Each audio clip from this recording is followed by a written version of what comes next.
Hey, don't miss the play. Flurry Sports will save your day. Cracking jokes with sports insight. Zach and Jake, they get it right. Fuck yeah.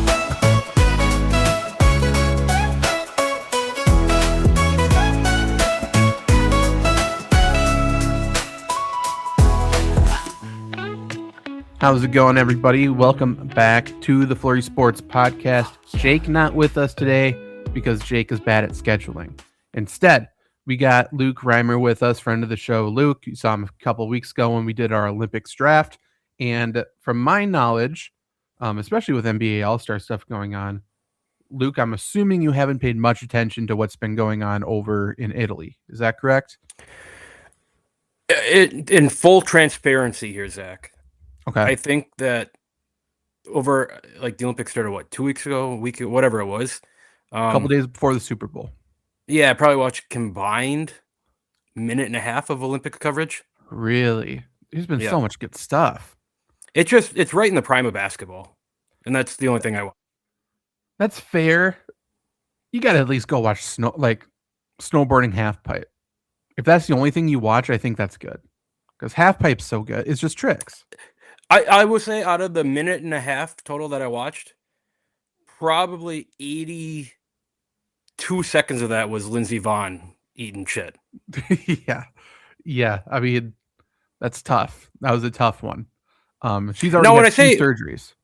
Yeah, no, when I say that, it's been on. I guess I just haven't been paying attention and things like that. Sure. But look at this about Lindsey Vonn, right? She's from my understanding, and I used to follow the Winter Olympics when I was younger, but she's she's not a wild card, but wild skier, goes for, all the risks and everything. Is her breaking her leg, and I guess possibly her last Olympics, is that cooler than getting a gold medal? And just, her. totally right. But in terms of being badass, she's a badass. I think the whole story, everything around it's cool. Like if she just broke her leg, maybe not. But the fact that she tore her ACL and then she does the whole promo of her doing squats afterwards. She puts a brace on. She goes through training perfectly fine. Then 10 seconds into her actual run, then I don't even know fully what happened. She just got completely fucked around and snapped her leg. Yeah, got clipped by the flag. But them airlifting her out, pretty awesome way to be NFL we see on a stretcher, NBA wheelchair, but being airlifted out, that's pretty sick.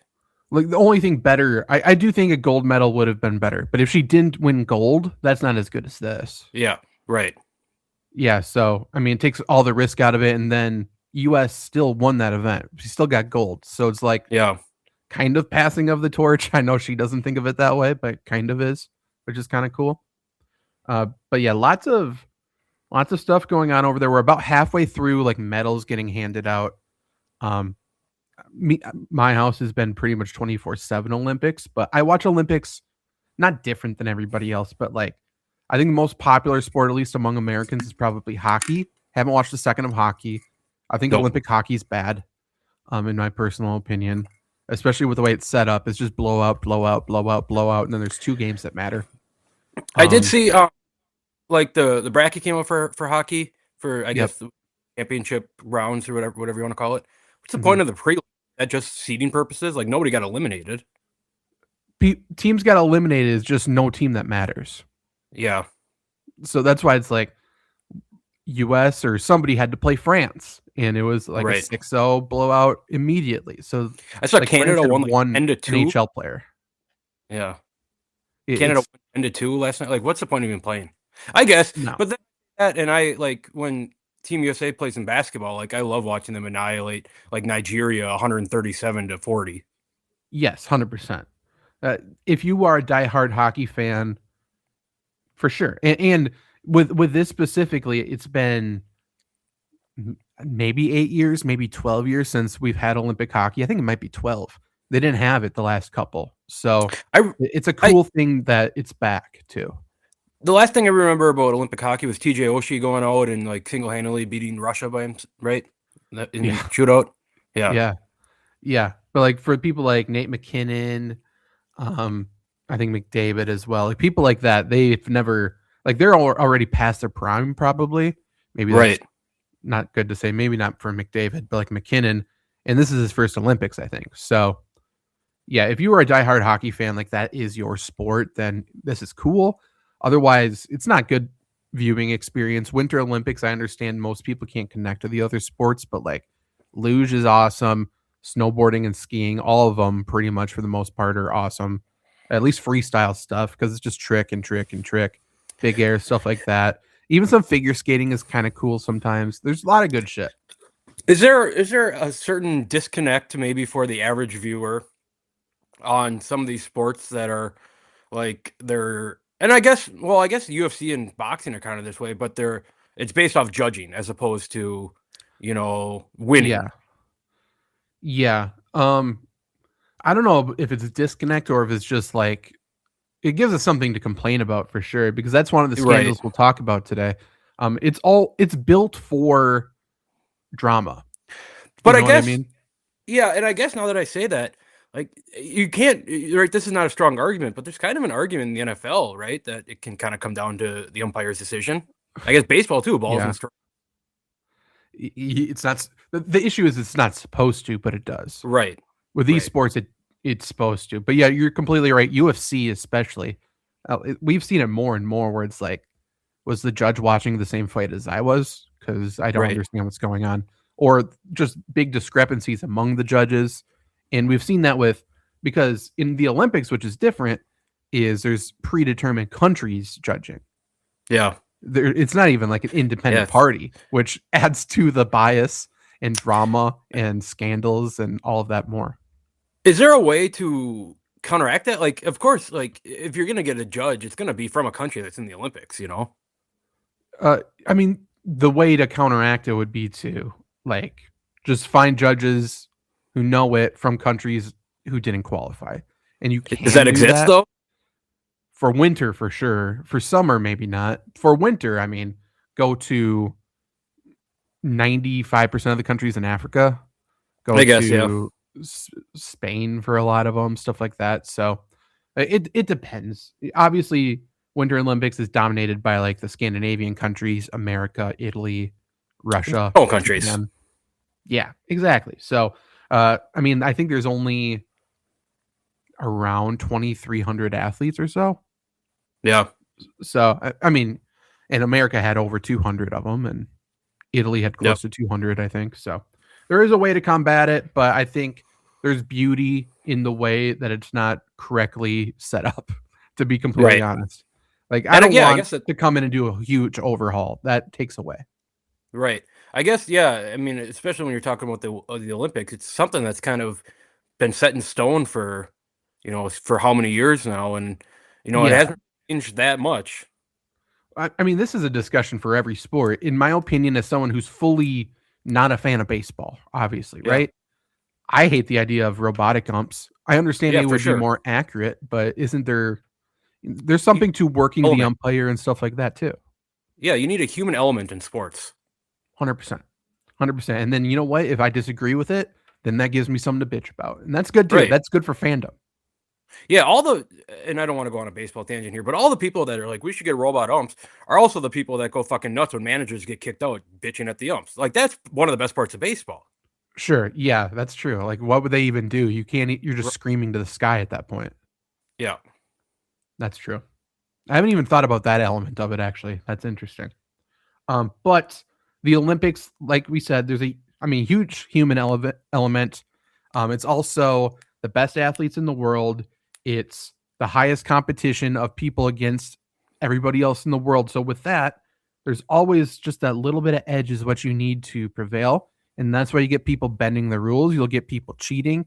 And that brings about a lot of the scandals we'll talk about today. A lot of them have to do with cheating. Some of them have to do with stuff outside of sport. And some of them are not necessarily scandals, but things that are just kind of crazy headlines from the Olympics so far. Yeah, all right, I'm in.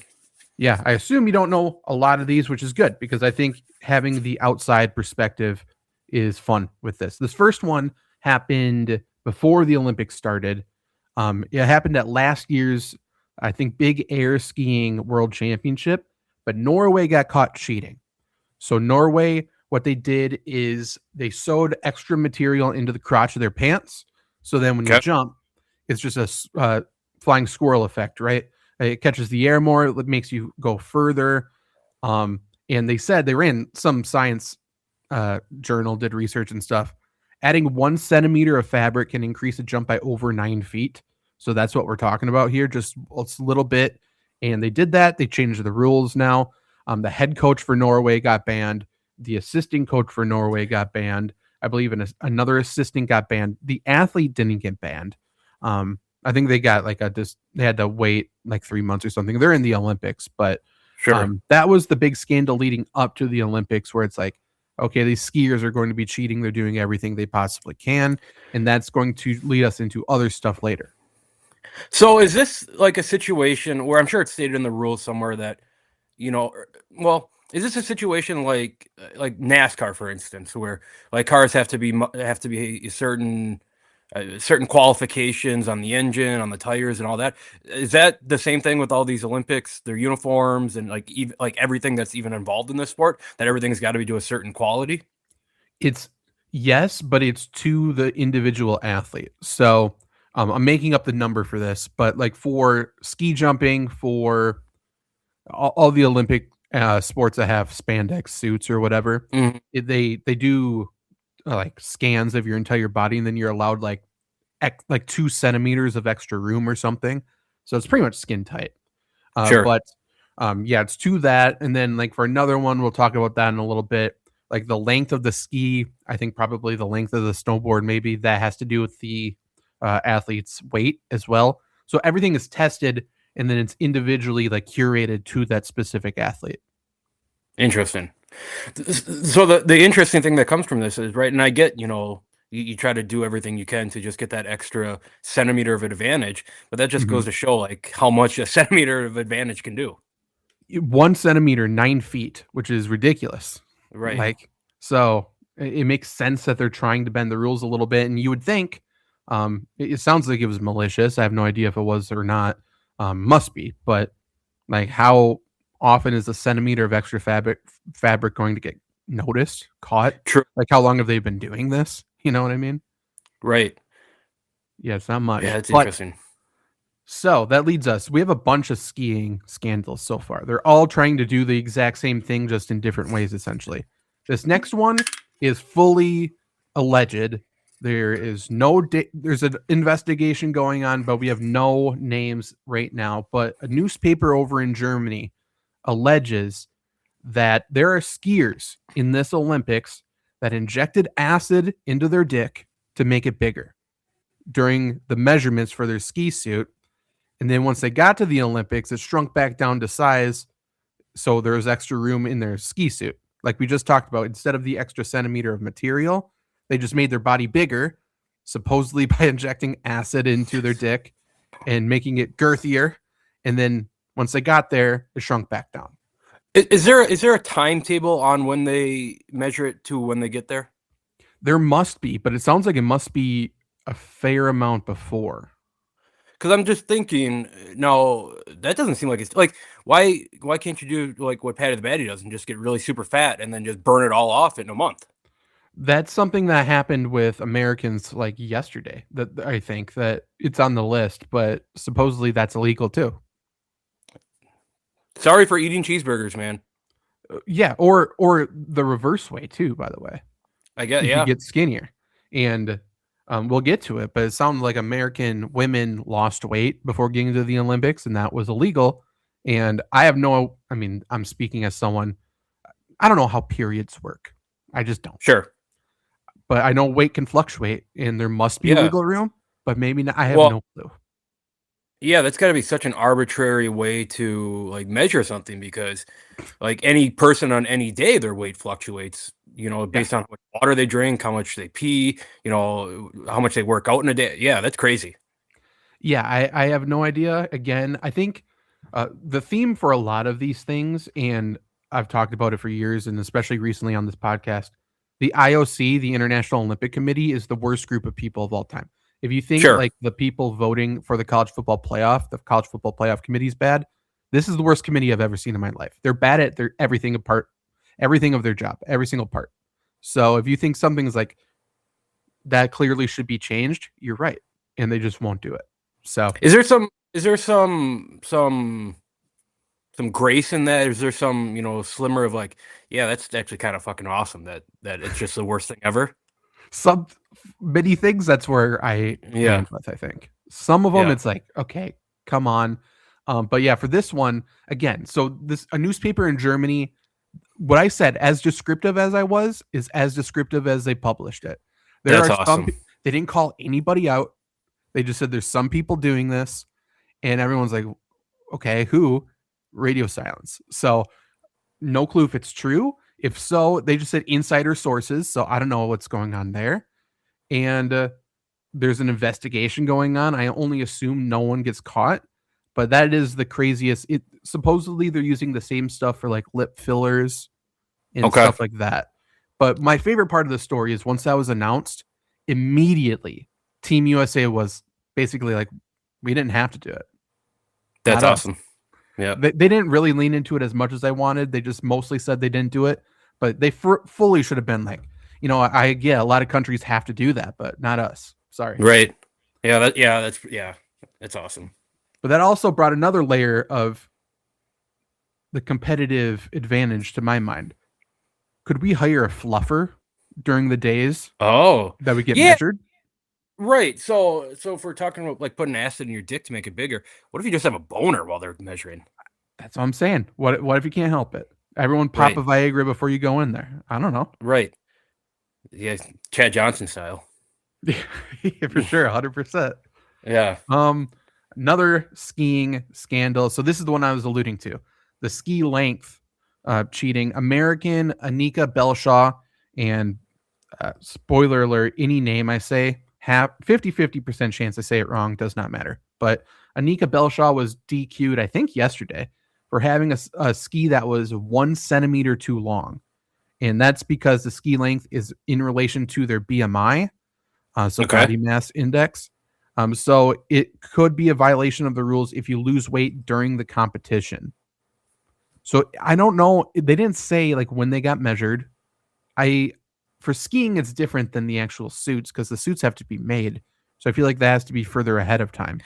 Maybe skis were like weighed. Maybe they were weighed like once they got there and determined ski length. I'm not sure. But even still, 1 centimeter doesn't feel like a ton. And if she just lost weight, I don't know. When I was in Europe, I should say, lost a lot of weight. You had to walk everywhere and all their food was clean. So yeah, not our fault. Hypothetically, so if it's based on BMI, hypothetically, if we have if Tony Saragusa is skiing, like that feels like such an advantage because the skis are going to be longer, right? Massive, yeah, 100%. Like why don't Tony Saragusa, like Preston from Jackass, like just these mammoths skiing for us? I think it's something to check into. Yeah, honestly, like why not? Yeah, I think for ski jumping, as long as you got good knees, I think good knees, good balance. Right. Like Vince Wilfork feels like he'd be a monster at this. Monster. If it's just BMI, so I think as just body fat, right? It's not just weight, or is that weight as well? No, I think it's the percentage of fat on your body or something compared to the rest of your. Yeah, I feel like Americans should have the advantage in this. We could breed athletes to have fat where it matters, But even like someone who maybe not fat but in shape, like a Derek Lewis would be great at this. True. That's true. That is true. Derek Lewis. I mean, different. Now I can't think of his name. Tyson Fury is different, right? He's built very different, but he's like one of the best athletes in the world, and boy, is he not skinny. Yeah, Nikola Jokic, same thing. 100%. I did see, just a side tangent, Jokic getting excited that Boogie was asking him a question at the press conference. Did you see that? Yeah, I've never seen Jokic smile before. It was great. Right. Do you see the clip of someone asked Jokic if he's going to cry when LeBron retires, and he said no and looked like it was the most disgusted he's ever been in his I did not see that. I love Jokic. He's incredible. The media, I hate the media, but they should continue to poke him because he only gives gold. Yep. He's incredible. But yeah, so an American got DQ'd. I believe also, I might get this wrong, but I think she went through qualifying and then was DQ'd during the medal round, which is stupid. Yeah, it's That another happened thing for where at it's least like, one of the people on this list. I like check beforehand. right, if you're gonna check, right. Yeah. And also, it's like between qualifying and medal round, at most, it's 2 days. They weren't doing anything in 2 days. It's just natural shit. Yeah. The last skiing scandal, 2 Korean cross-country skiers were banned for having a special kind of wax on the skis that's been banned already for 3 years. And prior to getting disqualified, though, these 2 skiers ranked 157th and 158th in the world standings. So wouldn't have mattered anyway, but Yeah. we kicked them out. Yeah. I hate to keep comparing these other sports, but that feels like just like if you're a pitcher, you're just using foreign substances and you still suck. Exactly. There is no point. And supposedly, because you still put wax on the skis to do the exact same thing. Supposedly, this substance was banned because it's bad for the earth, which is good. You know, it's fine to get it out, but I don't know why we DQ'd them. What? So my question on that, if it's bad for the earth, what the fuck does it matter? We're on snow. The snow's going to go away anyways. I think it's. Fair enough. Fair enough. And also, I don't know. Like, it just. There's so many things where it's like, I don't think it's the athlete's fault. So why are we banning the athlete? Can it just be like a take 5 points away from the country at the end of the games? Right. That's like taking NFL draft picks away from teams. It's like, that doesn't really hurt the team. It hurts the guy trying to get drafted. Yeah, it's stupid. Let's ruin their dream because Right. their coach told them to put this wax on their ski that did not help them. Clearly, they are terrible. So that's got to be a pretty bad feeling, right? That you're cheating and you're still the worst in the world. Horrible. Yeah. Like 157th and 158th. I don't know how many there are, but it can't be very many more than that. Right. That's got to be closer to the end than it is to the beginning. Yeah. Yeah, and they're right next to each other too, so whatever. Okay, next story, not a scandal really, it's just a funny story that came out, and that is that there is a condom shortage at the Olympics. This is a story every Olympics, right? Usually the story is just how many they go through. This year, they ran out in 3 days. Is this a problem? Like, why aren't we just creating superhumans? 100%. That's why it's like, you know what?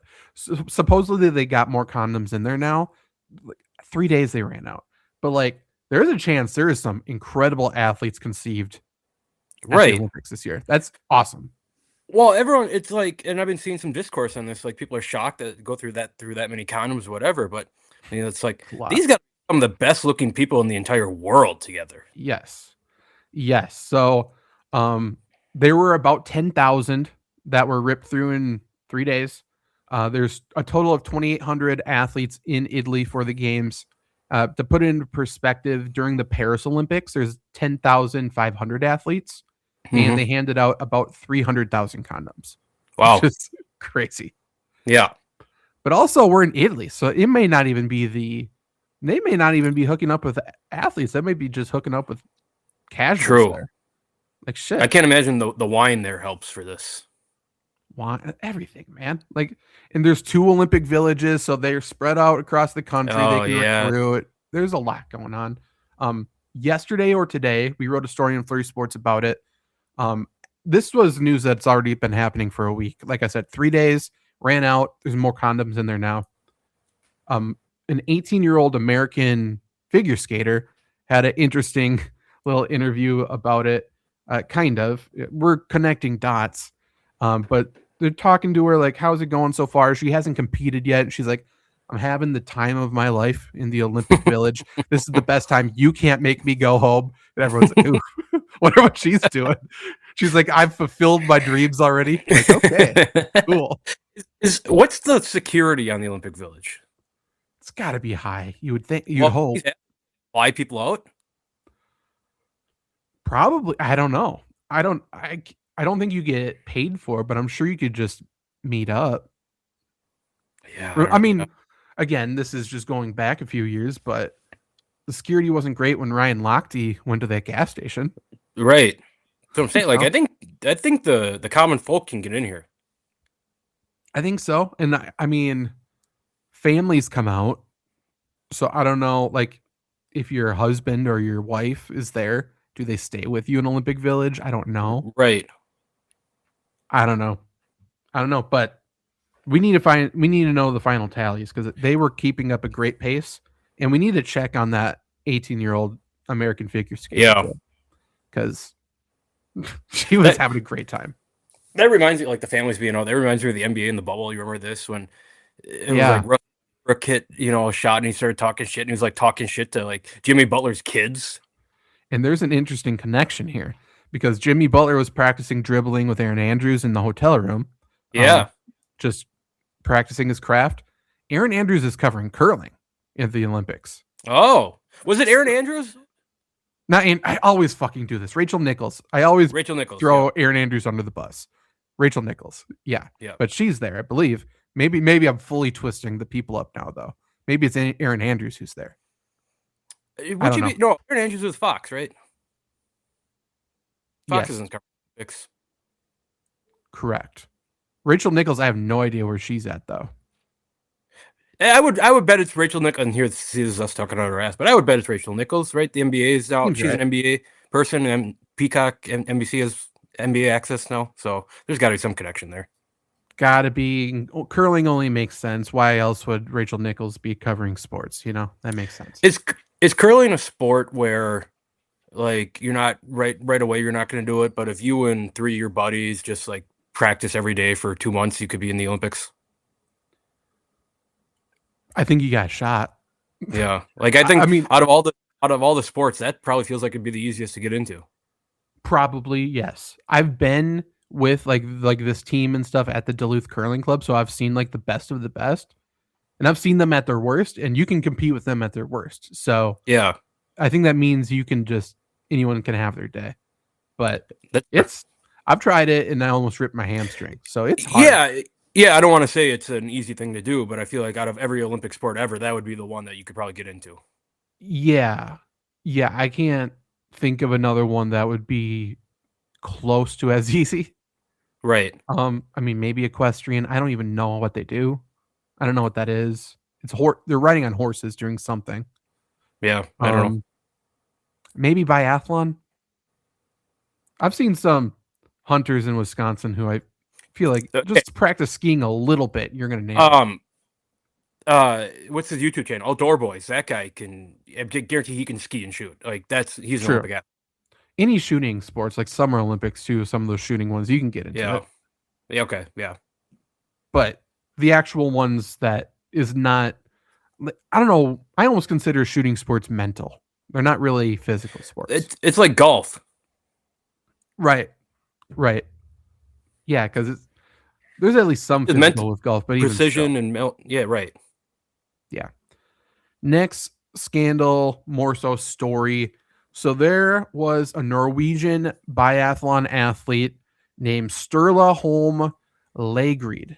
He won a bronze medal for biathlon, and he gave a pretty emotional interview afterwards. Did you hear anything about this? No. This was fantastic. It happened early.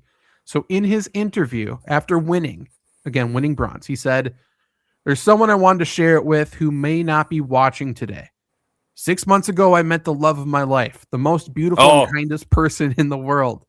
3 months ago, I made the biggest mistake, and I cheated on her." And he announced it. He called her the gold medal of his life. And she came out and gave an interview and just basically said, "I want nothing to do with him. It's been tough." He's been looking fully depressed the entire time there. It's been kind of funny just because he's won 3 medals now. He keeps winning, and he is not having a good time. And you know what sucks? That it's probably just killing him. Is he's preparing this speech. He's preparing, I'm going to win a medal. I'm going to win her back, and just immediately denied. He's called it, I think more than once, called it the worst week of his life. And he's just winning medals at the Olympics. He is not having a good time. It's like, oh, geez. Maybe take the gun away from him. I'm a little nervous. Yeah, like he's got to be getting fried by her group chat. Oh, yeah. Yeah. I mean, by everyone, I only assume Norwegian media, because in my mind, it's like he is the story in Norway right now. Yeah. It's probably true. Yeah. They're just grilling him every second they get. Rightfully so. That's a crazy Yeah. thing to do. Yes. Yes, it is. Yeah, he's won. I think he's still competing, so he's won 3 medals. Hopefully, something happens and something changes. I don't know. Yeah, I'm all for people loving each other and being in relationships and marriage and all that, but some problems you don't need to announce to the world. No, it was a big gesture, but boy, like Right.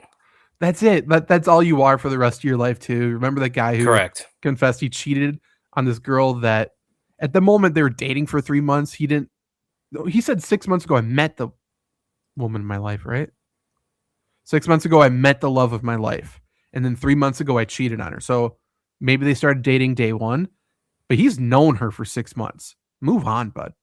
Yeah. Yeah, it feels like, yeah, I agree.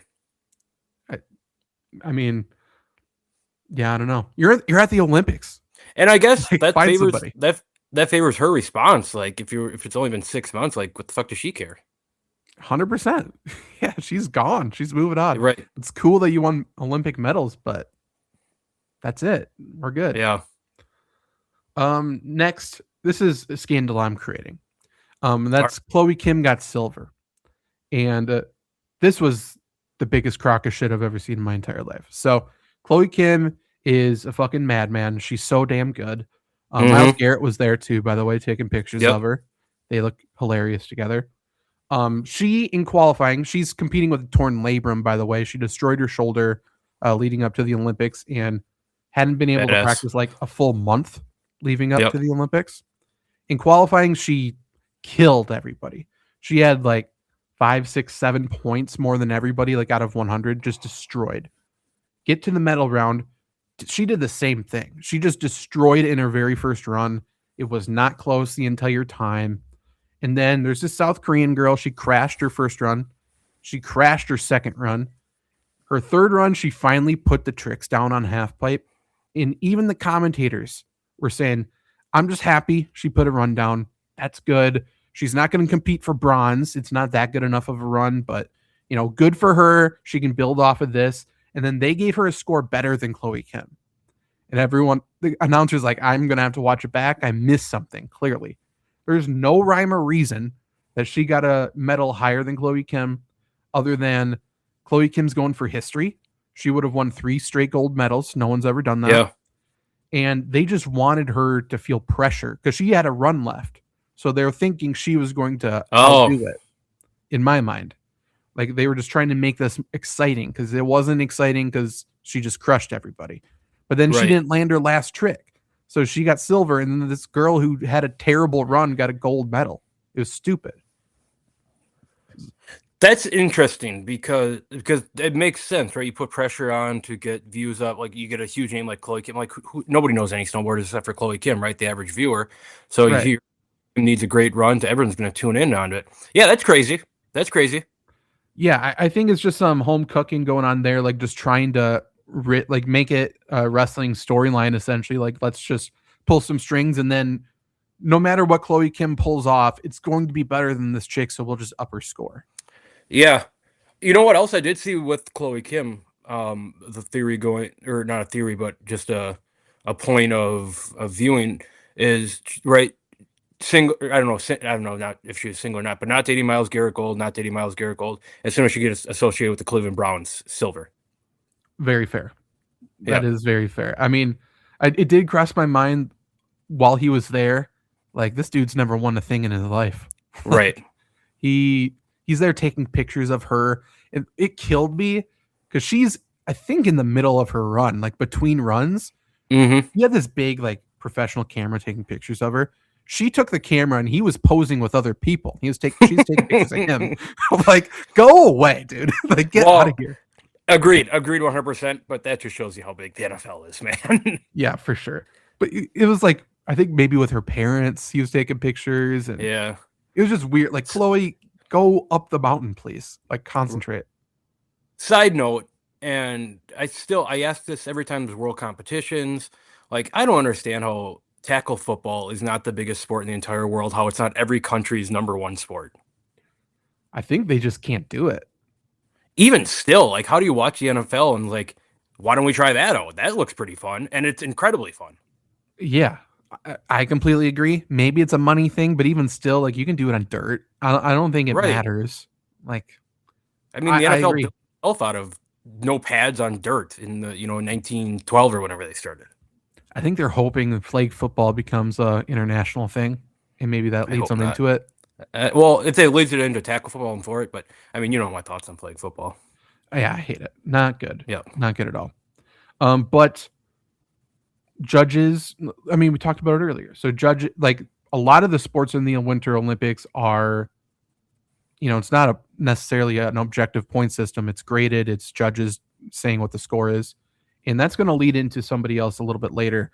I think America's getting screwed in this Olympics. I think everybody hates us, rightfully so. For sure. But I think everything's fucking rigged against us right now, and I'm not liking it. But we'll get to that in a little bit because we're back to cheating here. And there's been some cheating in curling. Have you heard about this? Probably not. Okay. So Canada's cheating. And that I'm makes with it that. better.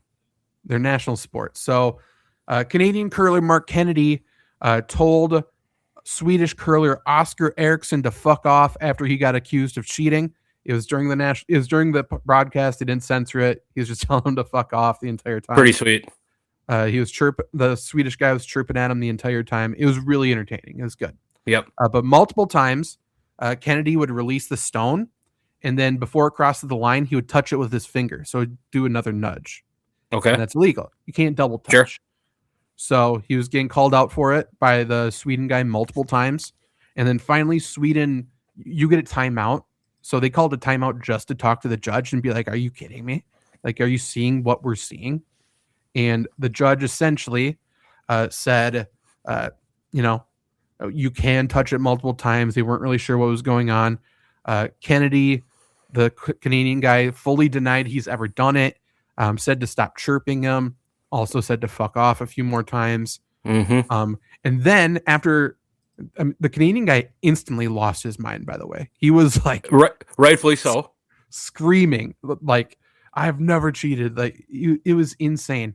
And then after all of this yelling and stuff, and the Swedish guy was like, I'll show you the video afterwards. Like, you're cheating. Mm-hmm. The Canadian guy says, you know what?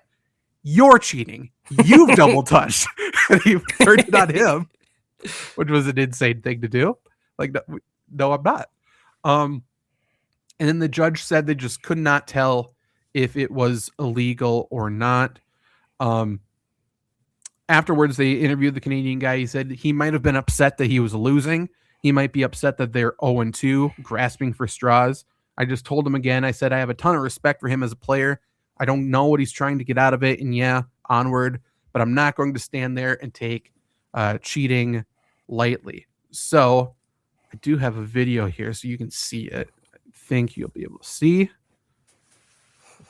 Okay, so let's check out this one. You can see this, right? Yep. Who's doing it? Feels almost passive aggressive. Who?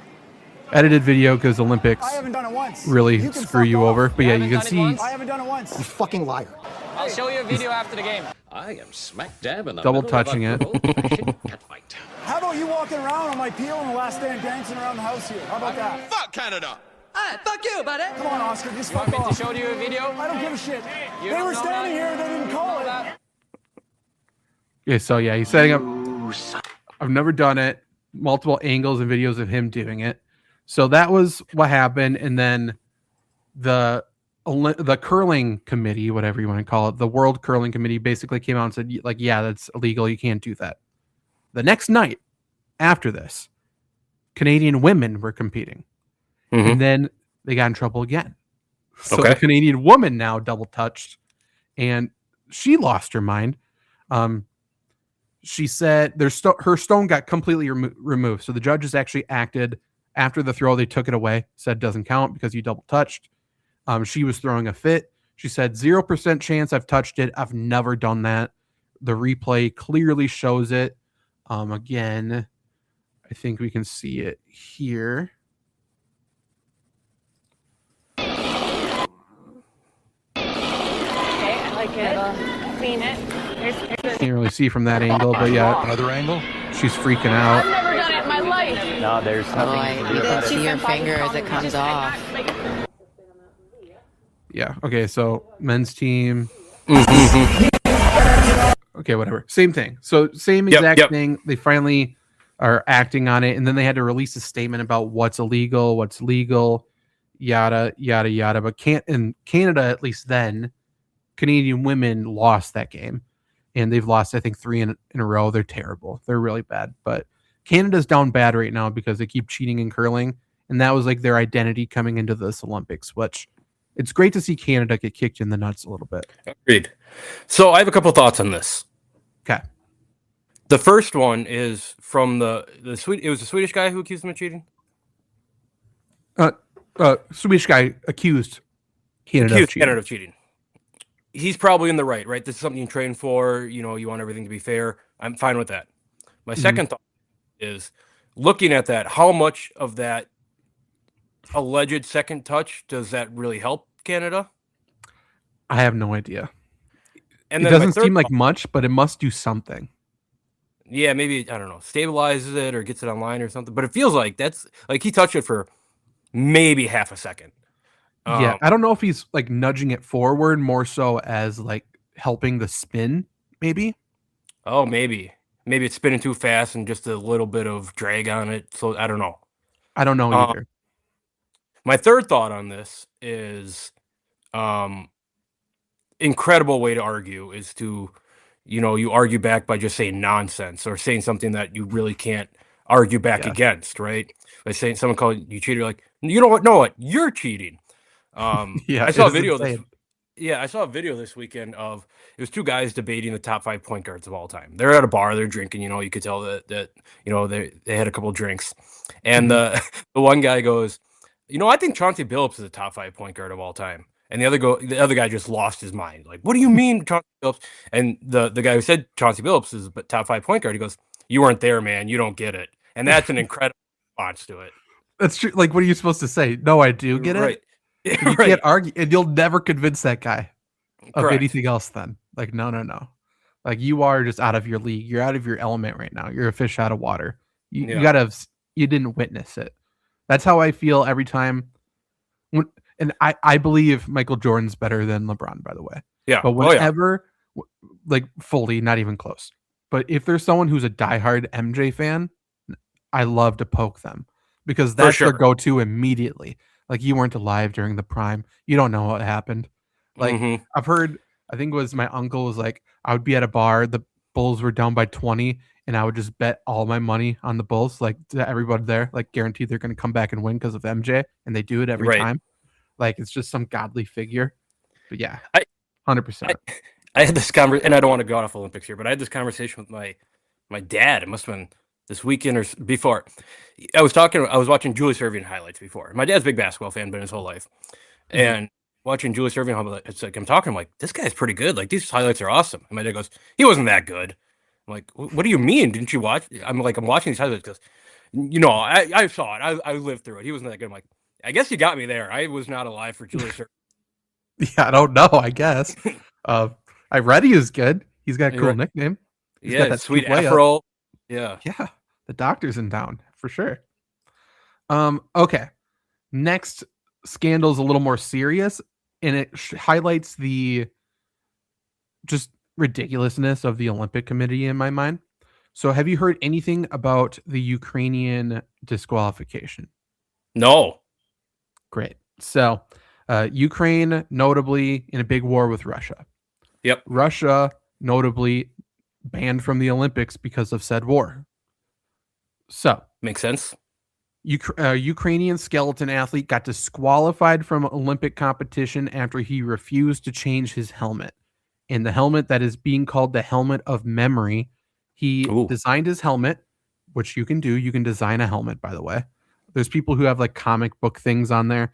He designed his helmet of pictures of his murdered friends and athletes by Russia. And they banned him. I get the idea. I get what he's doing. Right. So there's pictures of his friends, previous athletes, I guess, that were murdered during the war. Like designing your helmet. It's like hockey players used to do that. Like goalies used to design their own. Or I don't know if they did it, but someone designed their masks.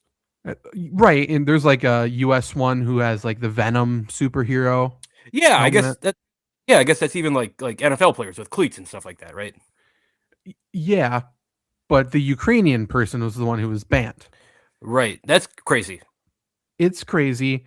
The IOC representative said, provide a reason. Said the athlete needs to provide a reasonable balance between athletes' interests and express their views, and the athletes' interest to receive undivided attention here for their sporting performance on the field of play is the reason they were disqualified. So essentially, how I'm interpreting that is they were making it too much about them.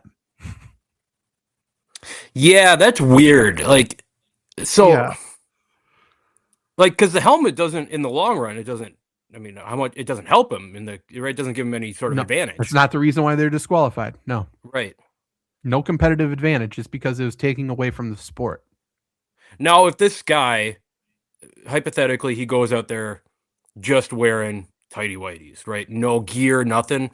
Like, that's like a similar argument, right? Where, you're making a spectacle out of yourself. Guarantee he's not banned because the Russians have the advantage. Yeah, 100%. There's some crazy ass helmets that people had, and they looked really cool. But Yeah, I guess it's artistic expression, and this one is not artistic expression. Well, it's because it's a political statement. yeah, sure. But like, I like the idea of artistic expression. Like, you're out there, do it or whatever the fuck you want. Make it look cool. But I guess when you think about Russia, like that is like when you think of the color gray, you think of Russia. Yes, 100%. So I don't know. The person appealed it, and the IOC offered. Why does Russia get to make this ruling? Russia doesn't make the ruling. Russia's banned, but they have independent. I guess the IOC made the ruling. Yeah, but I guess why do they get the authority to make this ruling? I think you're confused. Russia's not. Russia's not making a ruling. No. So why does the IOC? You're right. Why does the IOC? Why can they say this guy should be banned and he's banned? Shouldn't the overhead committee make the ruling? That is the overhead committee. Oh, gotcha. Is the IOC. Yeah. So they did that. They appealed it, and then the IOC went to them and said, if you want to compete, you can wear a black armband and a plain helmet during competition, and then afterwards you can just hold your helmet. And the athlete refused. So at that point, I was kind of like, they kind of gave you an opportunity to still showcase it. Right. But I get why he refused. That's for more sure. It made more of a political statement to refuse it as well. So, but that guy's defense should be, well, then if I'm doing this, everyone else should have to wear a white helmet and a black wristband. Probably, yeah. Probably. I don't know. Yeah. I mean, again, the arguments in favor of the Ukrainian athlete, which I fully get, For sure. Russian athletes are not competing under their own flag there. They're competing as the independent or whatever. After their run, they can grab a Russian flag, I believe, and have it around them. Sure. Or they can represent Russia in their own way. My argument to that is the committee is not banning anybody for any political expression off competition. I guess, yeah. Because if they designed their helmet in a Russian flag, I bet they would have been disqualified. Sure. Yeah. Yeah, it's and I don't want to act like I know Eastern European politics here, but right. Like I get the idea of, you do the murdered helmets. I get why Russia's pissed about that. Yeah.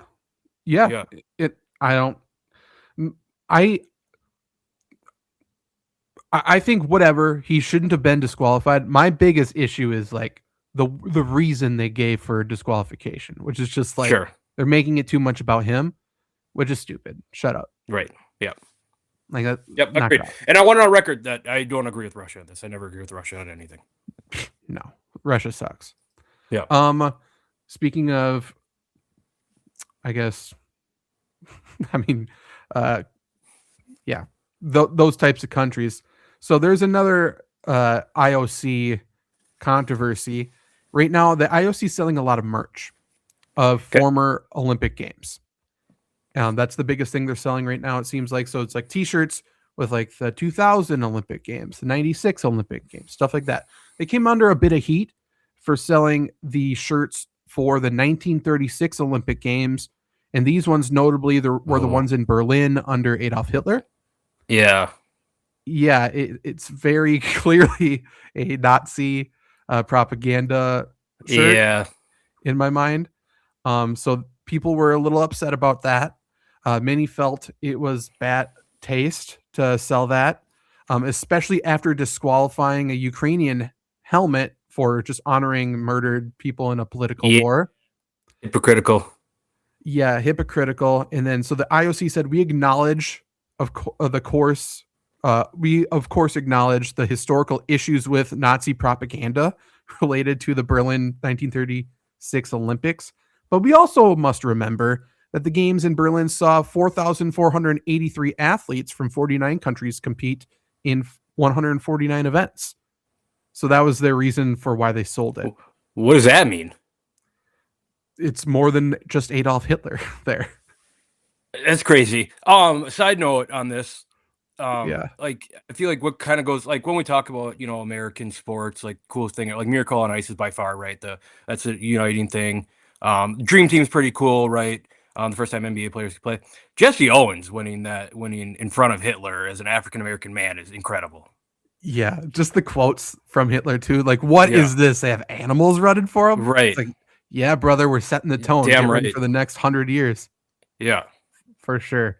That's that's the story they went on to reference, by the way, for the games, of course. Yeah, but stupid. By the way, that T-shirt was selling for $47, and it sold out. So wild. Like, I don't know. Like, there's a lot of things wrong with the story.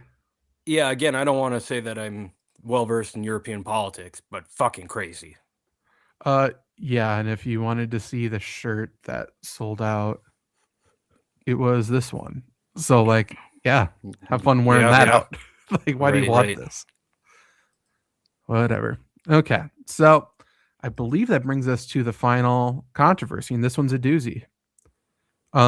Because it combines just weirdness of happenings with French athletes, with America getting screwed, with the whole judging aspect we already talked about. So let's start with, and this is a story Trevor wrote up, the biggest villains of the Olympic Games, and these figure skaters were in it. So, and this is before this controversy. So let's start with figure skaters for France, Laurence Fournier Boudre, and Guillaume Cizeron. Okay. Said both of them wrong. So Laurence is the girl. She previously skated for Canada and Denmark. She very quickly got her France citizenship in order to compete for France this year. I already hate that. That feels like transfer portal bullshit. That's Joel Embiid playing for United States in the last Olympics. 100%, except for she's on her third. But so she previously skated for them. She quickly got her French citizenship so she could skate with this guy. This decision came after her former skating partner and her boyfriend, one and the same person, getting serious here, allegedly raped her, and they no longer play together. A lot of crazy shit happened there. Yep. So they're no longer partners. She leaves Canada, whatever. The guy she grouped up with, Cizeron, parted from his former partner, who went on to trash him, saying he's extremely controlling, he's demanding, just not a good dude. And they paired up seemingly just so they could win. She doesn't seem French. I don't know what's going on, but whatever. They were among the favorites to win gold heading into this Olympics. So they're a controversial pair who are good, essentially. Okay. So now figure skating is, we've talked about how the judging sports in the Olympics is flawed. It's weird. Figure skating in general is always considered to be extremely flawed for this reason. Seems like there's a lot of bias going on, and there's always controversy. The U.S. has a duo, last names Chalk and Bates. They're awesome. They're very, very good. They put together a really good performance, a damn near perfect performance, and they ended up losing the gold to Baudry and Cicerone by 1.43 points. So very, very slim margin. Okay, which I'm going to assume is very minuscule. Very, very. So very slim margin.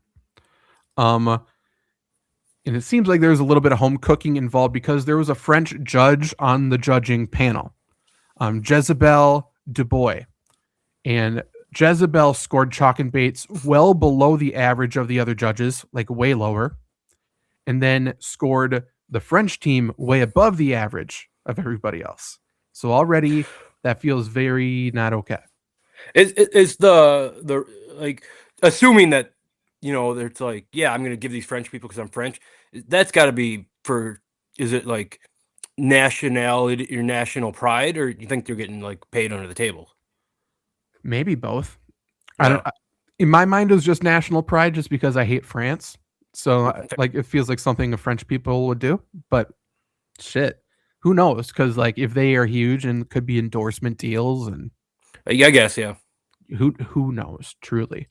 But the margin was so large between how that person scored. That person scored them like 8 points higher than the American duo.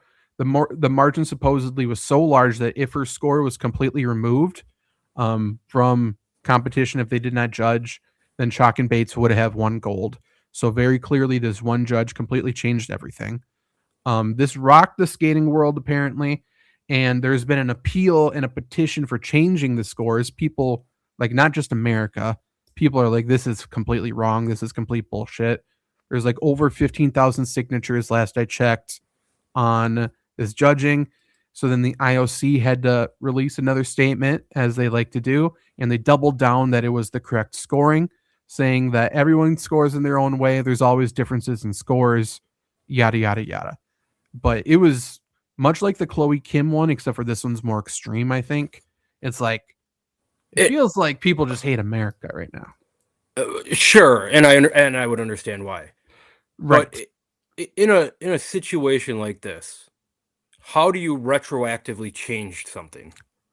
There has been instances actually with France in the past where I believe this is how the story goes. There was a French judge who felt bullied into giving Russia a good score.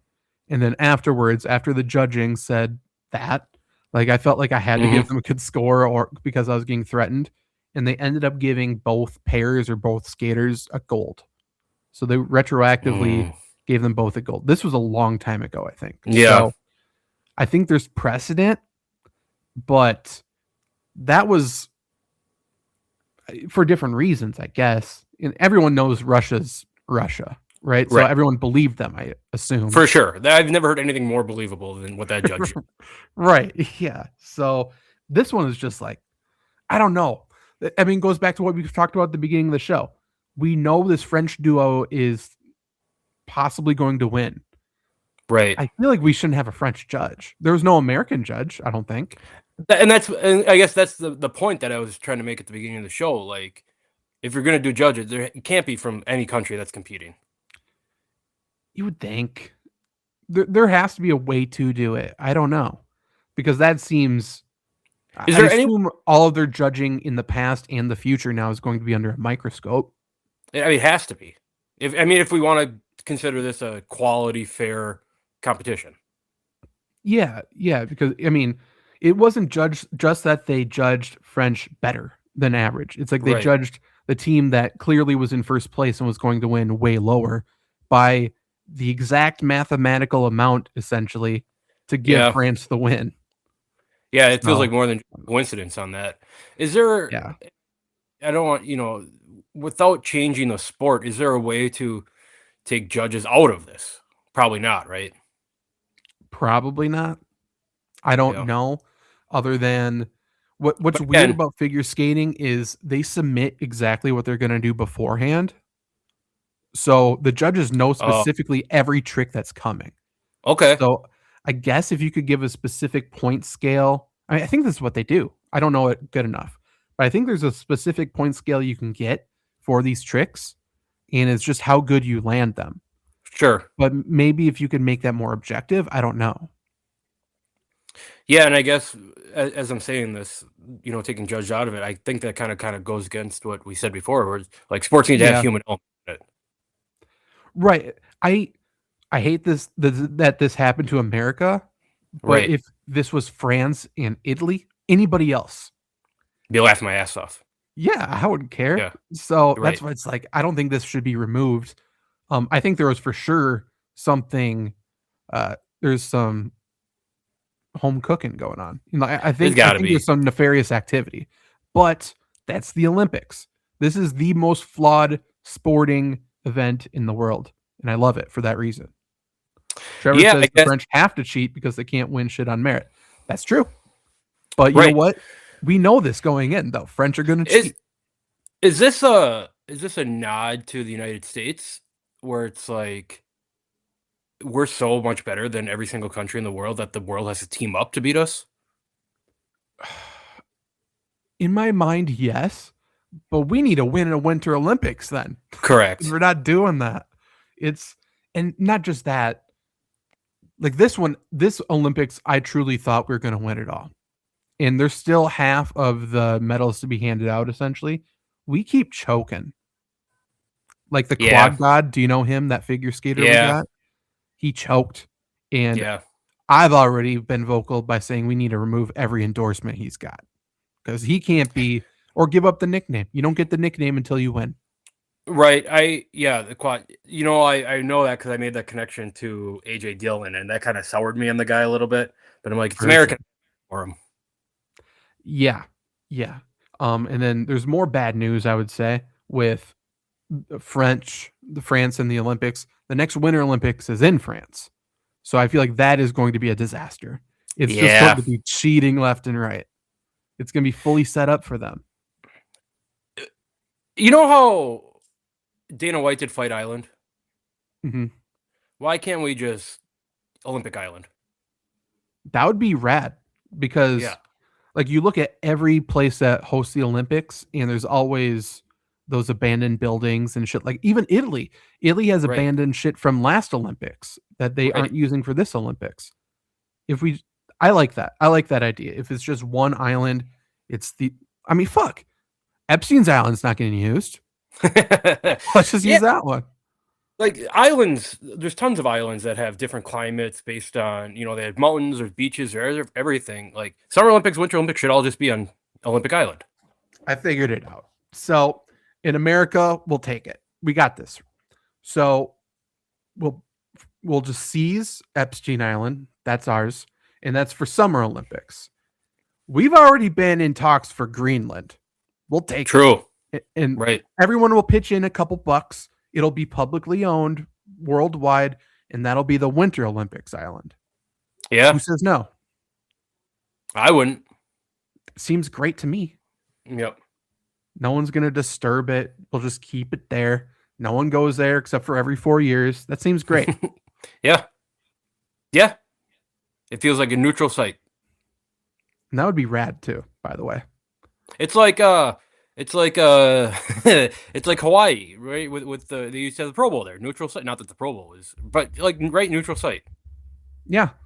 We got a lot of islands that we're not doing shit with them, by the way. That's what I'm saying. Even if we just hosted it, let's just take everything, all the people out of the Caribbean, and each island can be a different sport too. We could do that. Basketball is on, Right. Cuba, and then we got like everything's different there. That'd be great. Well, yeah, it's like there's no chance that every single island in the entire world has been discovered. Go find a new island. Bingo.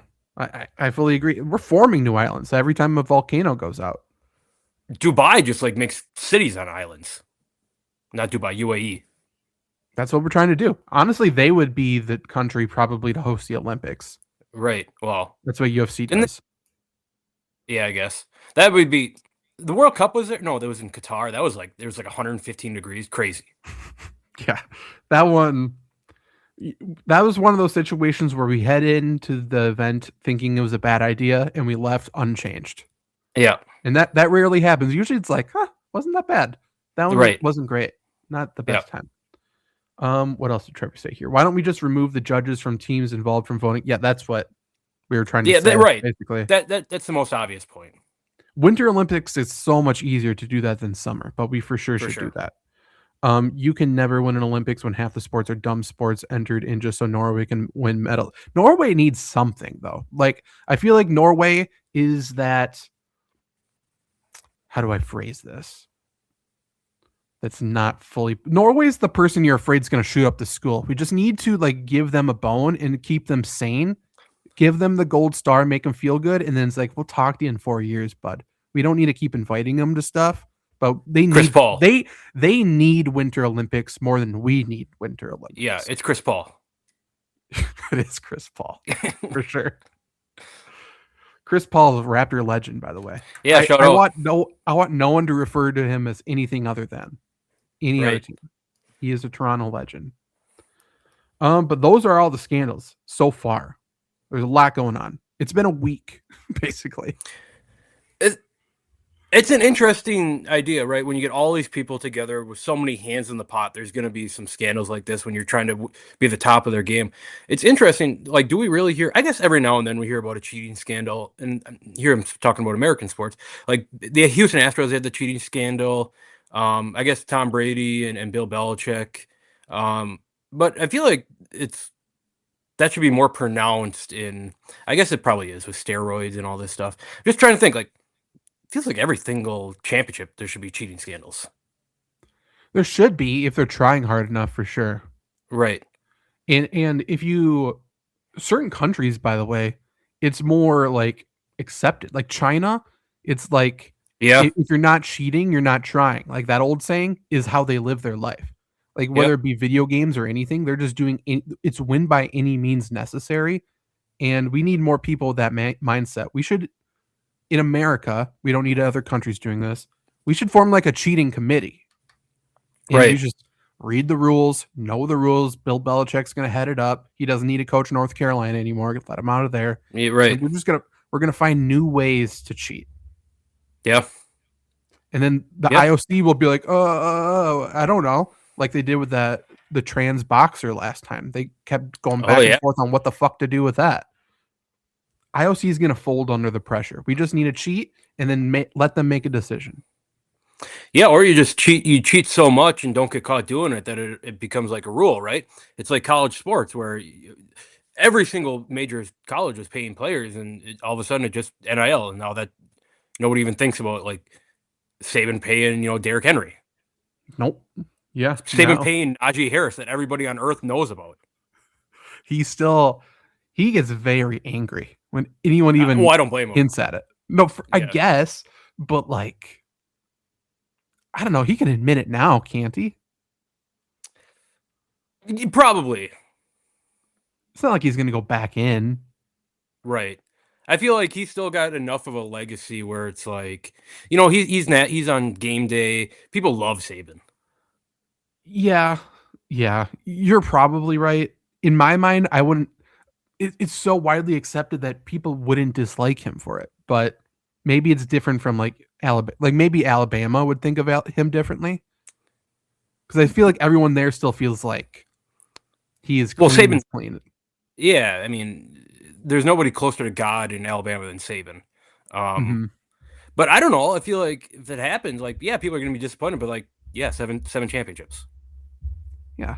Sorry, should we give them back? Like, what do you want me to do? Right. And now nothing matters. I mean, Reggie Bush has his Heisman. They're not going to take away more trophies from people. Can't. Right. I mean, it's like Michigan Fab 5. Yeah, they're paying players, but that was a really cool fucking team to watch. And they goddamn it, they won the championship.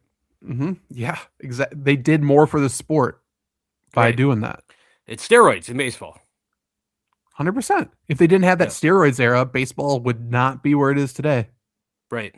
They would be screwed 100%. That's what NBA needs. They got to figure something out with it. Just completely change it. Change something. Let there be steroids. Let there be every drug in the book. 3 quarters, not 4. I don't know. Do something. Go to halves. Why not? I liked halves. I played halves in high school. I liked halves. I played quarters in high school. I played halves growing up. I liked halves a lot. I mean, college basketball's halves. Halves are awesome. I just don't understand why men and women's different. Yeah.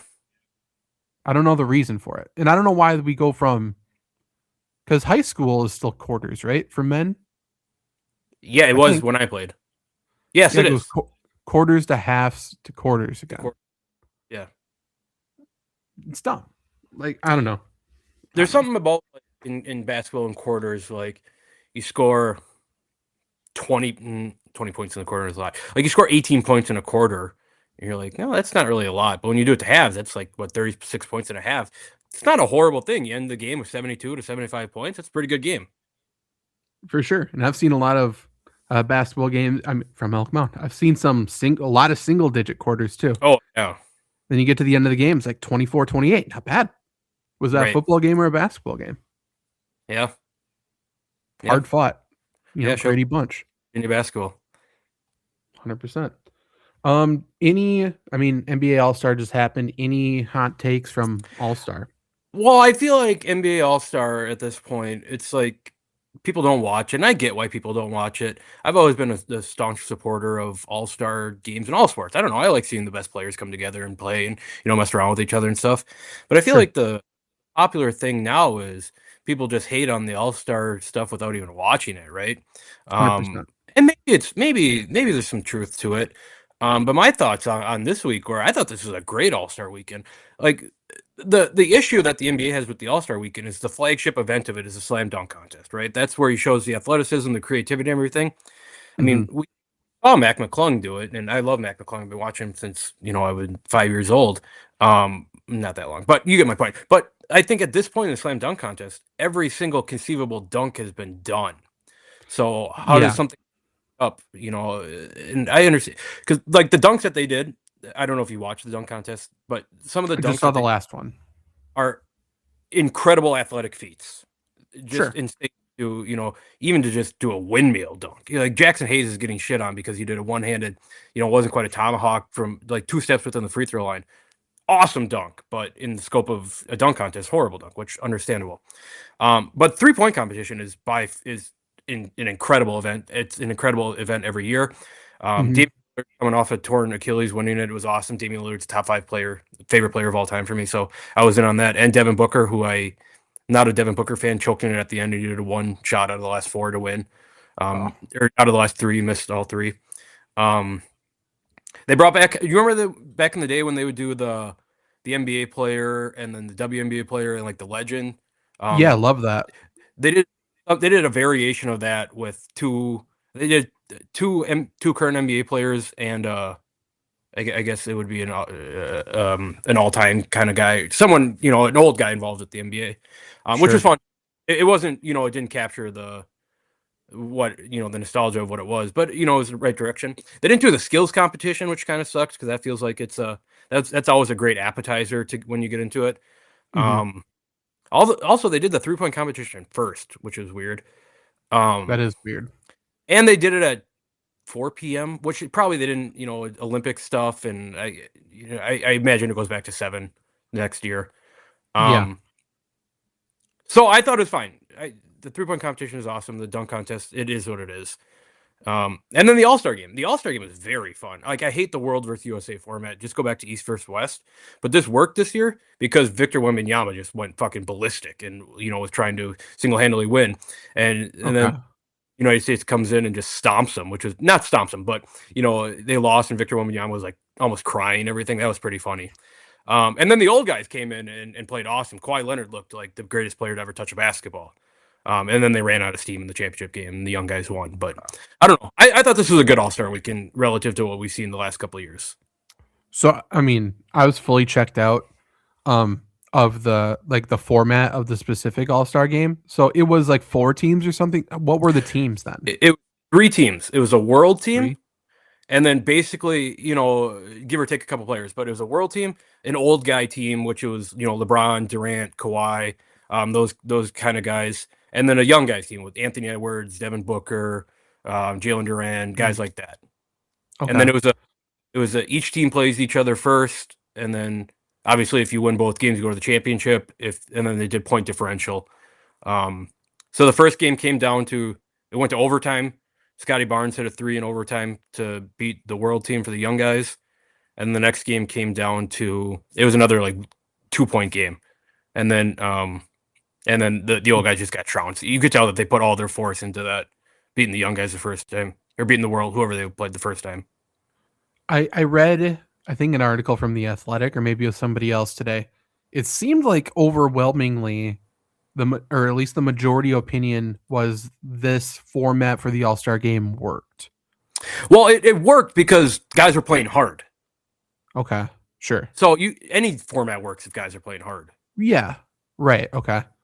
Is there a reason, or did they just all buy in, or was there was I no think monetary thing, right? No, I think it was Victor Wembanyama came in and like I think Anthony Edwards said it when they interviewed after, like, "Oh, you're giving that effort, then I'm going to go out and beat your ass."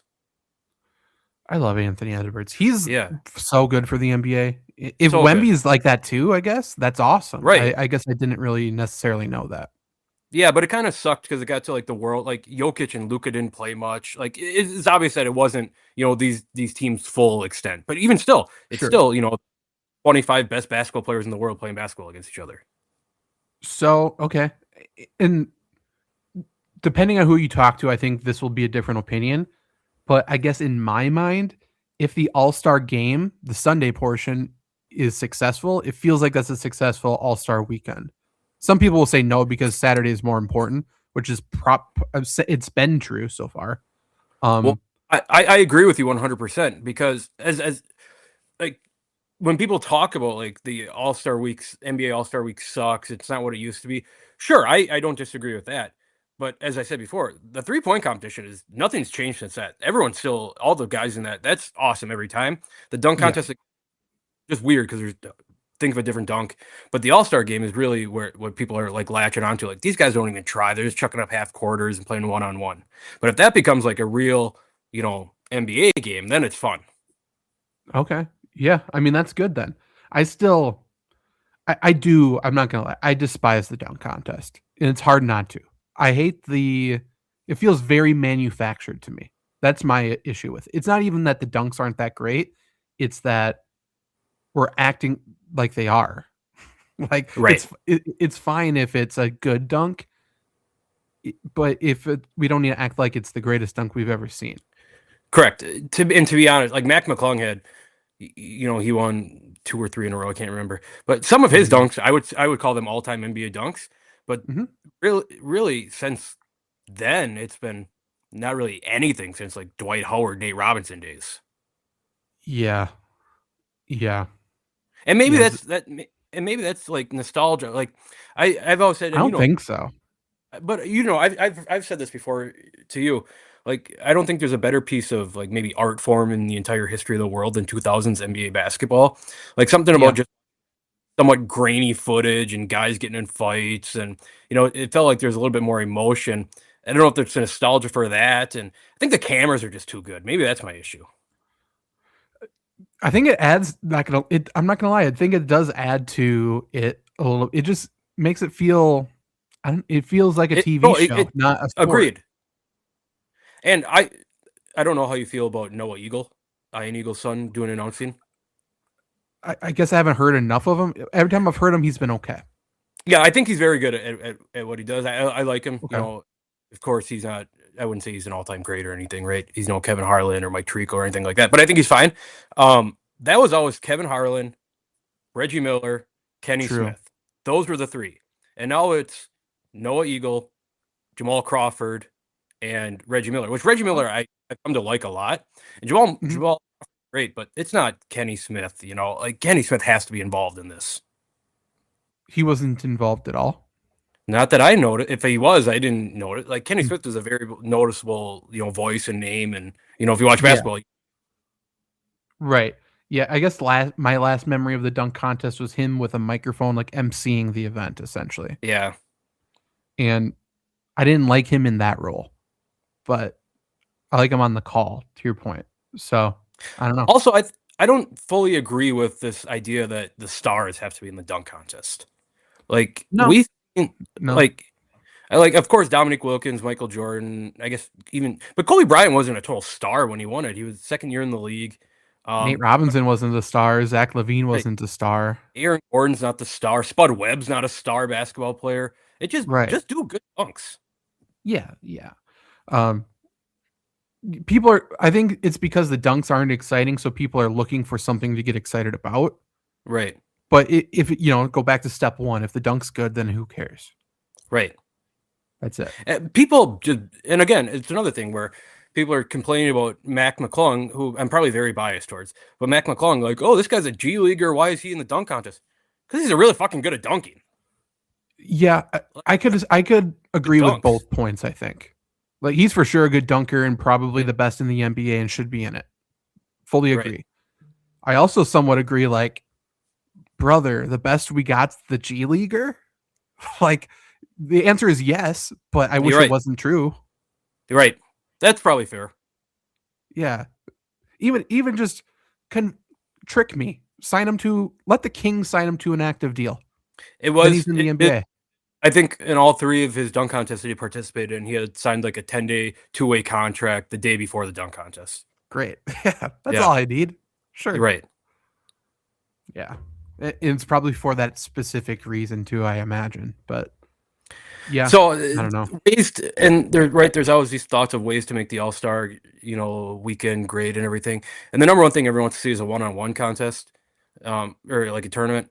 That's never going to happen. These guys' egos are too big to, be crossed up on a national stage with no help, and you look like a complete fool out there, right? I agree. Was the clip of now I'm just putting it together. It must have been the WNBA's one-on-one league. Was that not part of All-Star Weekend with like Paige Beckers and Nope. okay. Okay, yeah. So they're doing their own league right now, which is a terrible idea and it's going to fail. Yep. Paige Beckers got dogged. Yeah. And she left pouting. So yeah, it would probably be that, Right. Yeah. Yeah. Yeah. I don't know. I'm probably biased when I talk about the NBA All-Star Game. The NBA is my thing. I love All-Star events. I love all the theatrics and everything. I think it was successful this year. But again, the flagship event of it was not successful. So people are going to say Sure. that. Yeah, this was always a massive deal for me and my friends growing up. Like we would go For sure. we would get like the banquet room at like this bar restaurant or whatever and like put it up on the big screen and watch it. I loved All-Star Weekend. I hope it gets back to the excitement and just the overall aura that it was. Right. And again, I think the game portion getting figured out is good. I think clearly something else needs to happen, like change. I just don't know what it is. So Right. that's kind of my thought on the entire NBA, though. It's like, Yeah. I think there needs to be big changes. I just don't have answers. Right. Yeah. And it almost feels like, and I don't know. So, like, for the NFL, for instance, like the NFL is best sport to watch. It's one of the greatest things ever created. Do you think it's because there's so much contact? That's for sure part of it. I mean, it's an exciting watch, right? Just on a play-by-play basis, it's exciting. But I truly think the personalities are just more likable. Yeah, I don't think NBA players are likable anymore. there's a select few that people really Right. get behind. Yeah. I'm making a blanket statement. But like LeBron's not as big of a star as he is on the planet. He's not likable. And obviously we're biased in general for that. But like, Well, I think objectively, if you don't know anything about the NBA and you listen to what LeBron says, you're like, why does anyone like this guy? yeah, and then let's go down the biggest stars. Like Luka's not likable at No. all. Jokic doesn't want to present himself as likable. He's not a person. I mean, he's a personality, but he's not a media darling. Right. I love him. He's not marketable because he chooses not Right. to be. Right. A lot of people hate Kevin Durant, rightfully so. Kevin Durant might be one of the top 5 personalities in NBA history. Yes, you have to be on the right side to like him, though. He wants Correct. people to hate him. Correct. So it makes sense. Curry's not. No, I mean, I don't think Curry moves the needle anymore. Maybe I'm wrong. Agreed. Well, the NBA caught up to him. Not that they caught up to him shooting, but the NBA's 3-point league, right? He was so incredible because he was hitting, 27-foot threes. Right. I also just don't think he's interesting anymore. Like he No. was that, like the chosen kid. It felt like he was just to your point. It was like Jim Fredette, just better and on a good team. Well, And then yeah. I honestly think the turning point was, and this is there's people on this side that I don't agree with. So the point I'm making, I'm not agreeing with them. But when all that shit happened with his wife and they were like throwing him under the bus, she was throwing him under the bus and like just talking mad shit on him. I think that was his turning point for like Probably. how people thought about him. Well, I think when we talk about Steph Curry, incredible, one of the bigger underdog to superstar stories of all time. He's a babyface kid, comes out and puts up 35 against Wisconsin in the tournament, brings unknown Davidson to the Sweet 16, gets drafted, and then goes to the Warriors, who since like Wilt Chamberlain, they had a couple of years, but they were a loser organization, for years, comes in, turns that around, which by the way, Mark Jackson kind of got fucked out of that, got fired, built For sure. Steve Kerr takes it over. Turns that, and then people love the Warriors, right? That was everyone's bandwagon. And then I think it has to be Durant going to the team that really It was. But I think the guys around Curry kind of suck too for his image. Like nobody likes Draymond Green. No. I love Draymond, but really, he's just an asshole villain. And he's linked to Curry forever. Right. There's no way to separate them. There just isn't. So, yeah. And I mean, the other bigger stars like Wembanyama, I think we're finding out is a guy. Obviously playing weird guy. Yeah.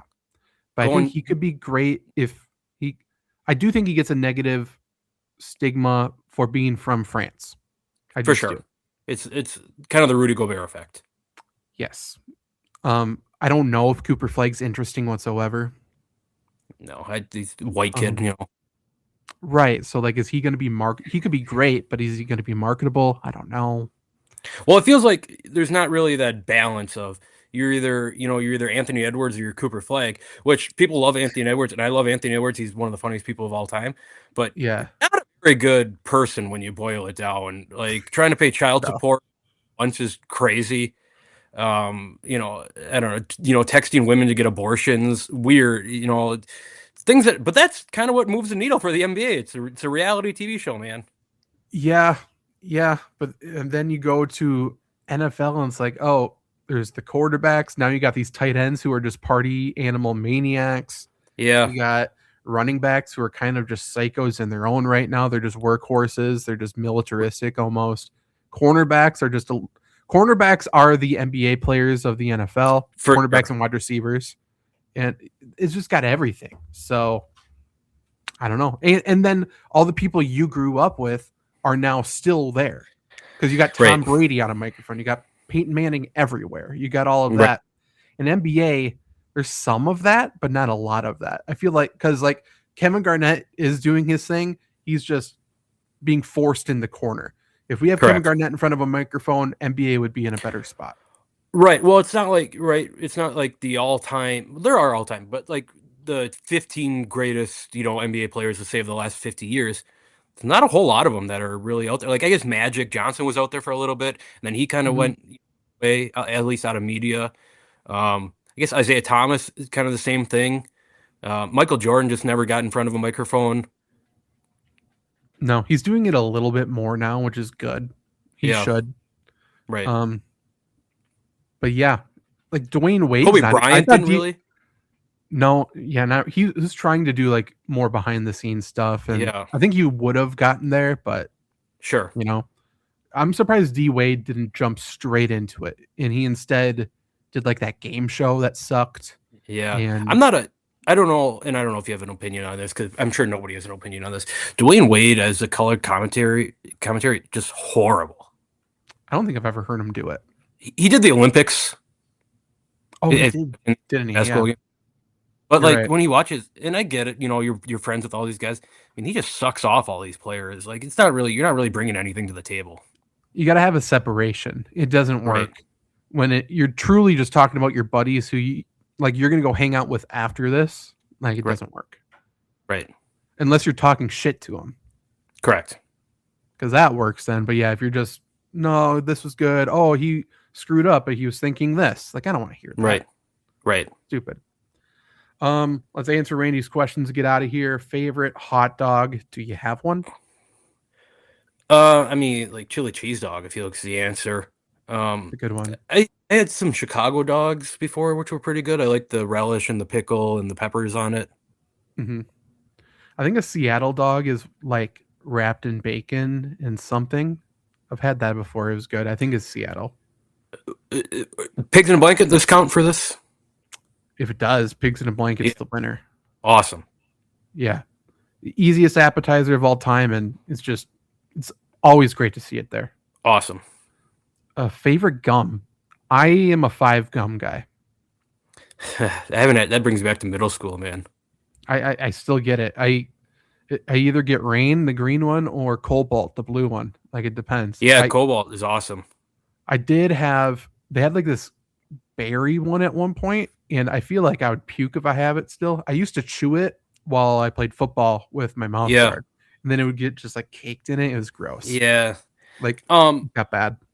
Yeah, like peak for peak, like Juicy Fruit's the best thing to ever exist for that, Yeah. you know, that 15 and a half seconds that you get out of it. Right. Yeah, that and zebra stripe gum I liked a lot, but again, very short time. Yeah. Big Red is something. That shit's strong. It's polarizing. I'm in on Big Red. Me too. I always bring it up, but used to like lick it and then put it on your forehead and it would just singe. That's yeah. It has to still be out there. I need to get some. Yeah. Worst dunker. Luca? I don't know.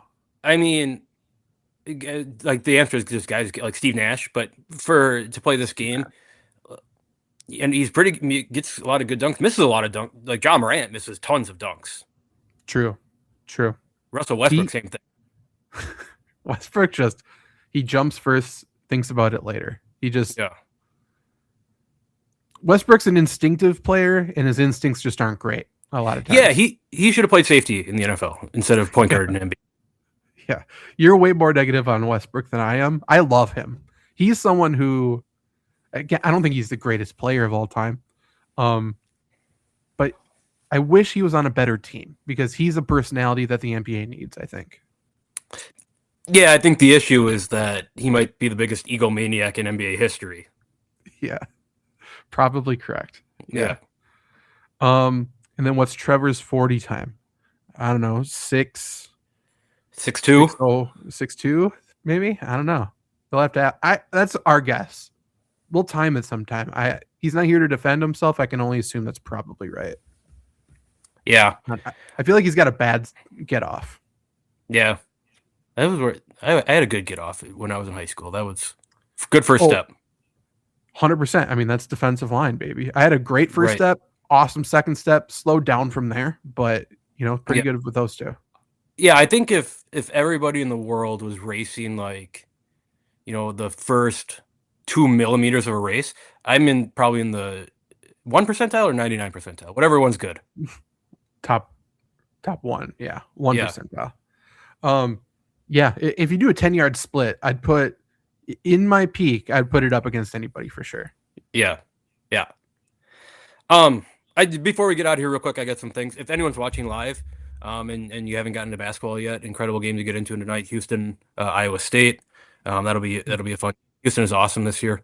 Kingston Fleming is like a 6'4" point guard, and he plays like he had 40-something points in the game. He just shoots the fuck out of the ball. Incredible. I'm out on watching footballs, like big football games with other people. I think just too many people have too many opinions. Is this stemming from Super Bowl or what? Kind of, just I don't know, football in general. It kind of pisses me off, and maybe that's a hardo take on my end. But the more informed you get about football, the more that opinion is true. I think. Yeah, because it's like these people don't know what they're talking about. It is funny when there's people who clearly they like football, which I'm all for. People liking football, I'm all for people watching football, but they repeat what they hear on TikTok, and so my buddy was a big Travion Henderson guy all year, and so me and my other buddy was like said, well, he's not even the best running back on his team, and did the whole Ramondre Stevenson thing all year, and we were kind of riding that high when Ramondre Stevenson was getting 65% of the carries in the playoffs. That was pretty fun. Yeah, that, and at least in my life, a lot of people recycle the sports talking points, like the radio, sports talk radio shit. And like those people have been saying the same takes for the past 10, 20 years at least. Yeah. Like they just don't know what's going. They say what their problem with the Packers is. It's like, no, it's not. That's not what it is. Yeah. And I agree with you. I don't know if you ever tune in to the radio after Packer games. In Green Bay, it's fucking awesome because you get, opinions like, Jordan Love is the greatest quarterback of all time. And the next guy comes on, that was the worst fucking quarterback performance I've ever seen, and just people have no evidence to any of their takes or anything. It's very funny. This is Bill from Wyowega. Yeah. For. They're just so excited. They have a captive audience at that point. They get to just say what they've been, telling their buddies for the past week, and no one's agreeing with them. Yeah, and you know what's kind of, not that that's dead, but what's kind of been going alive with that. I don't know if you know John Fanta. He's a college basketball announcer. He's a fat guy. He's awesome. He's really I think so. He does spaces on Twitter for Big East, and he just brings in all these Big East fans, and the Big East just unfiltered. These guys are unfiltered on it.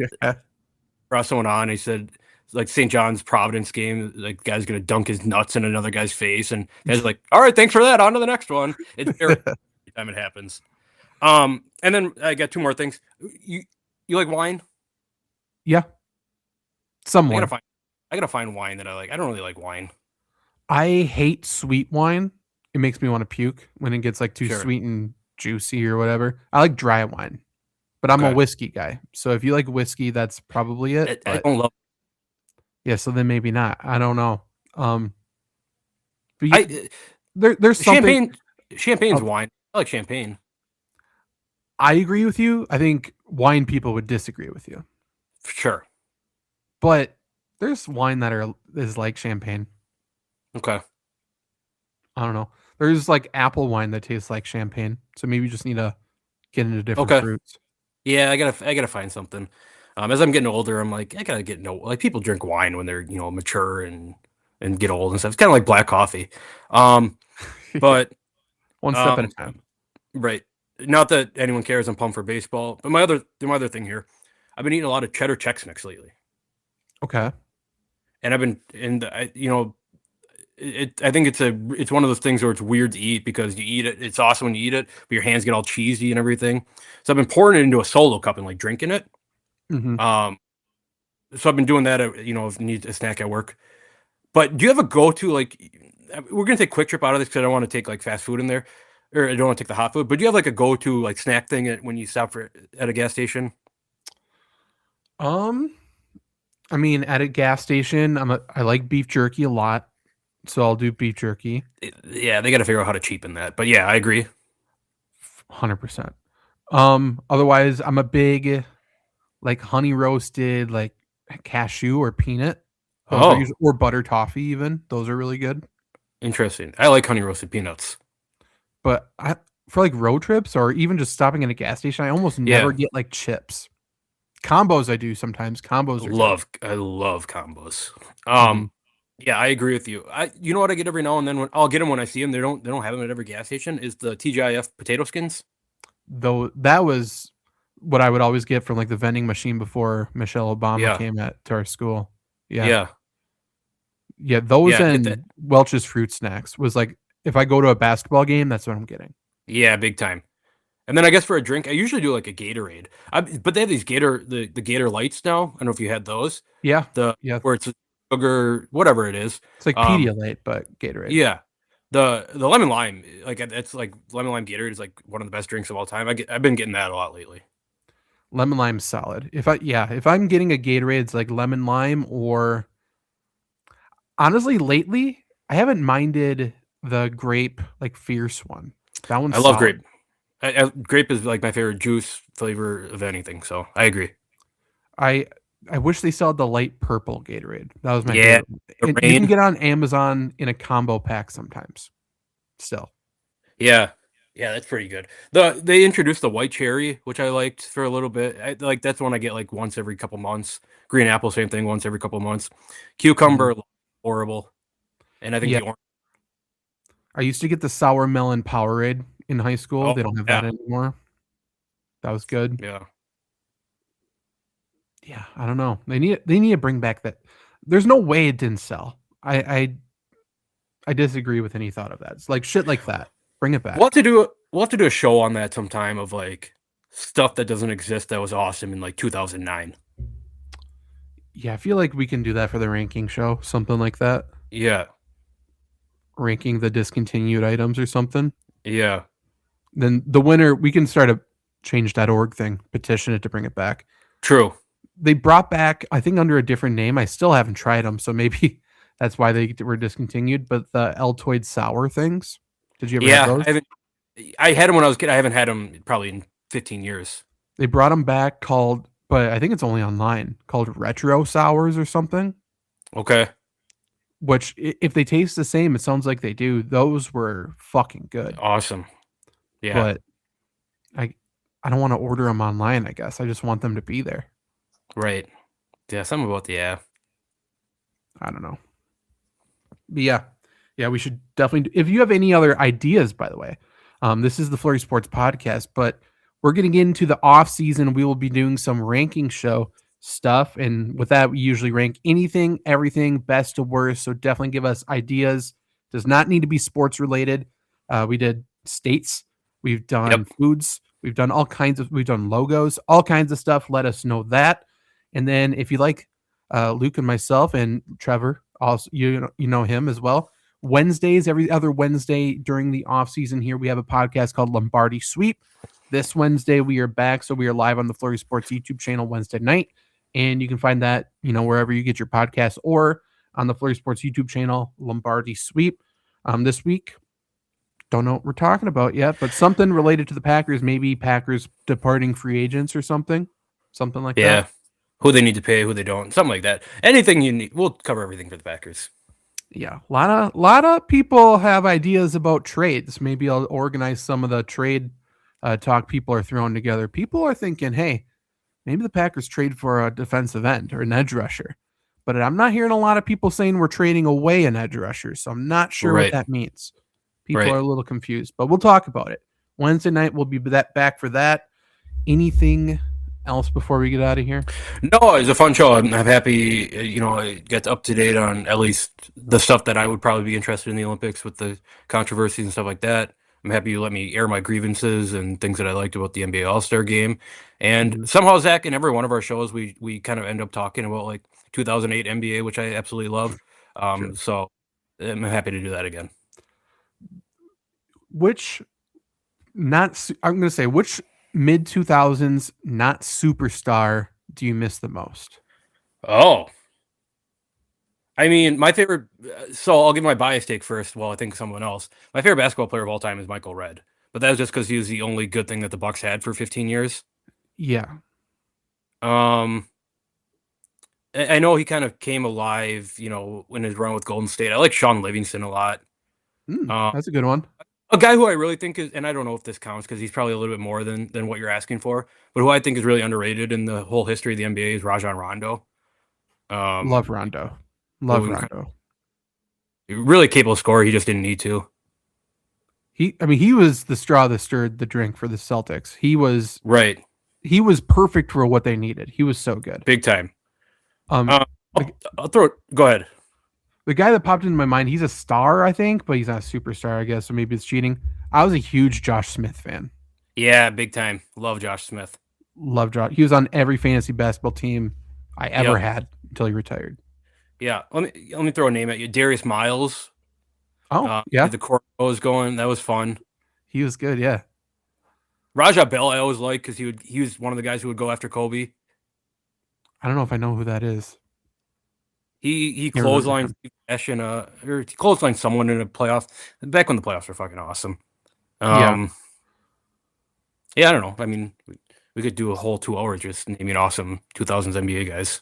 There's so many. Drew Gooden,